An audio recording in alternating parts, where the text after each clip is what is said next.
What's up, y'all? If you want to for sure be able to play chess with Homelander, make him think, right? Don't give him anything for free. This is the video. I have a very good exercise that if you perform it, you're gonna do much better in the Homelander matchup.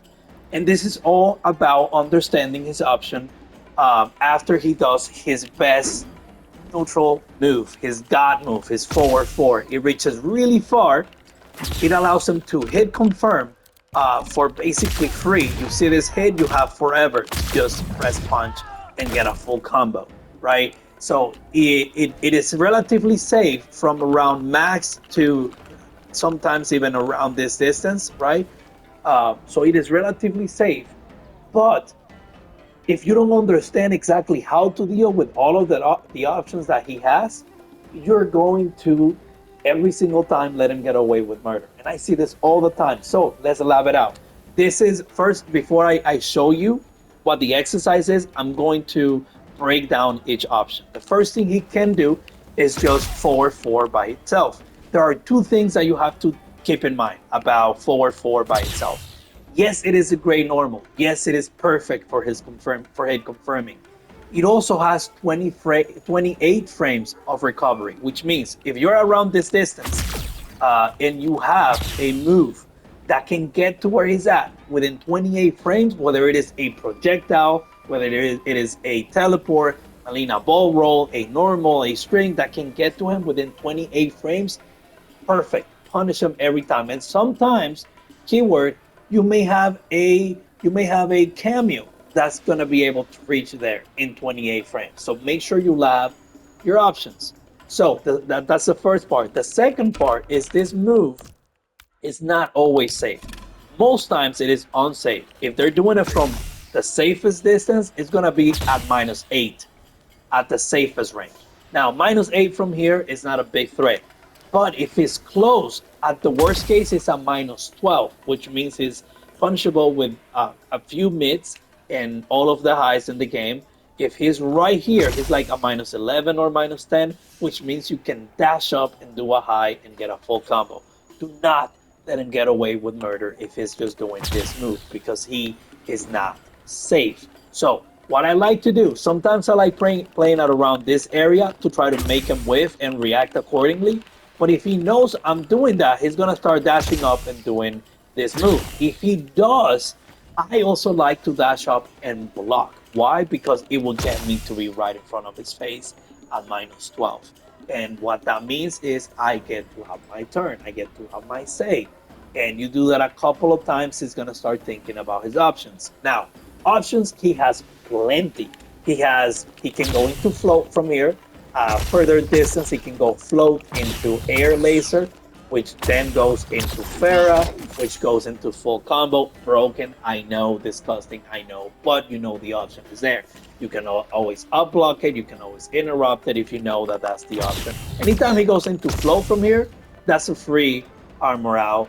Or if he is not at the distance of doing standing 4, which is basically at the distance I just did it, then you can try to jab, because if he does it from here, he's gonna whiff, you're gonna dash up and jab and get him off of there, right? So make sure you're labbing that. The second set of options he has is from his diabolical dash, or whatever you call this move. He can either do a thick throw, or he can either do a punch. Now, if you notice, he can do a thick throw from the beginning side of this, and the throw comes out in 7 frames. This is a great thick throw.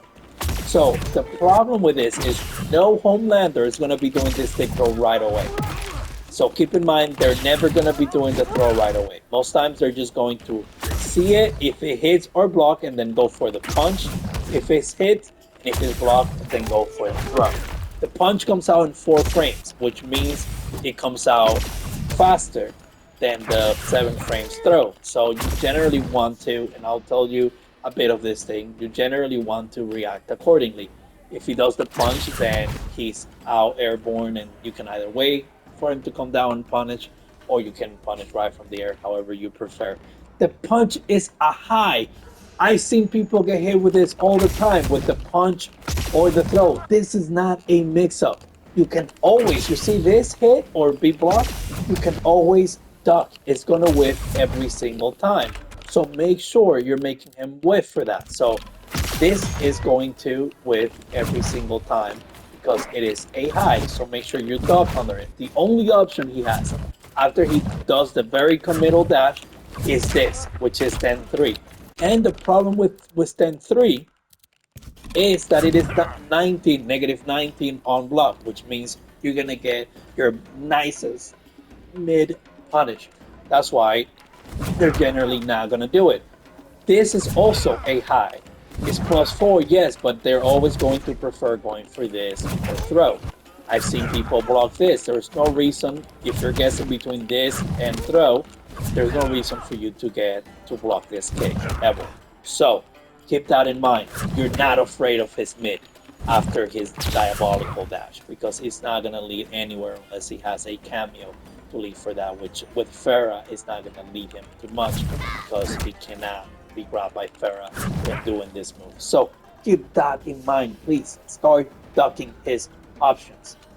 Now, this is onto the actual exercise that I like to do. I like to go on playback recording, make sure my reset is on, reset on playback, and the playback trigger is hidden so you can't see the option. And this is what we're going to do. We're going to dance a little bit. Oops, I got to make sure that I have sector. And here we go. Yep. We're going to dance a little bit, and we're just going to do this and block. That's option 1. Option 2 is going to be this into Farah. That's option 2. Option 3, we're going to do this. Oh, I don't want to have it blocked. I want it to look as similar as the other. This into throw. And make sure you delay the throw a little bit. And then we're, of course, going to do this into punch. Anyway, these are the 4 options. What your job is to either stay out of his range like that and punish him when he's out of there, or if you did block it, right? If you did block it, react accordingly. Okay? So, bam, that's a duck, right? Bang, that's, I ducked there, I got hit. So, that's a duck.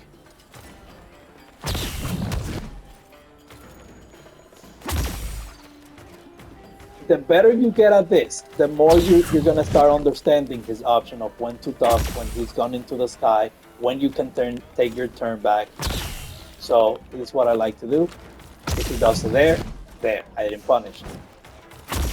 There, I didn't punish. So there, I didn't punish. Okay, go ahead. Oops, I got hit. Nope. Nope. Nope. Okay, I got hit. But yes, don't get used to the throw. Just try to react. There we go. And then if you ever notice it comes by itself, try to get your standing 1 in. Okay, 7 frames. I knew it was. That was a little bit better on reaction, but that's what I mean. Try to get... I guess I'm free to the air option, so there we go.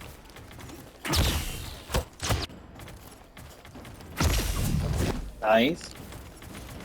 Oops, I got hit. Punish, yes, hell yeah. Nope. Nope. Nope. Nope.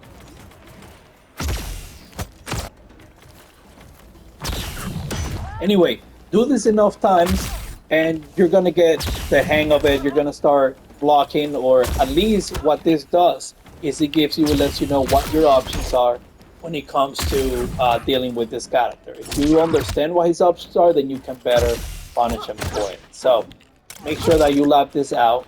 I'm gonna go lab it out myself so I can get better at punishing his stuff. You all have a good day.